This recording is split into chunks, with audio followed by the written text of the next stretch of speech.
E rua tau ki muri I katia ai te wharekai rongonui o Rotorua ara a Joe's Diner. Engari, kei te whakapuare hia anō o na kuaha, me te aha, ko āna kai hei whakarato māna ki a tātou, he kai Māori, pēnei te hāngi te rewana, me te tōwhiro koroahu.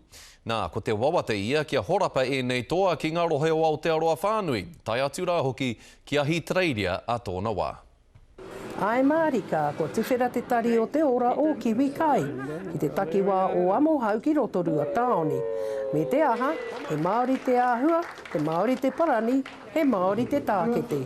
I'm quite overwhelmed and very excited, very excited. Overwhelmed would be the emotion. I raro I te parani Joe's Diner I ngā tau ki muri, he wāhi pārekareka tēnei, mā te hunga haerepo, tai noa ki ngā haura o te ata e kimi kai ana. We took over the lease just recently and we've turned it into our Māori kai shop. Just in me every time I walk in here, I feel like to go over there and do some burgers. You know, after 44 years, it was very hard to stop. E ai ki tā Chris, he moe moe a tēnei I tīmatahia e tōna whaia, te kau mā whātau ki muri, I te rā nei, kua pua waihia. Our vision is to have these shops available right through New Zealand and in Australia to be able to have our kai available to our Māori people. Basically, that's the vision. It was a vision my mother had and over 15 years ago. A kei roto I tēnei poaka, arā ko ngā hāngi.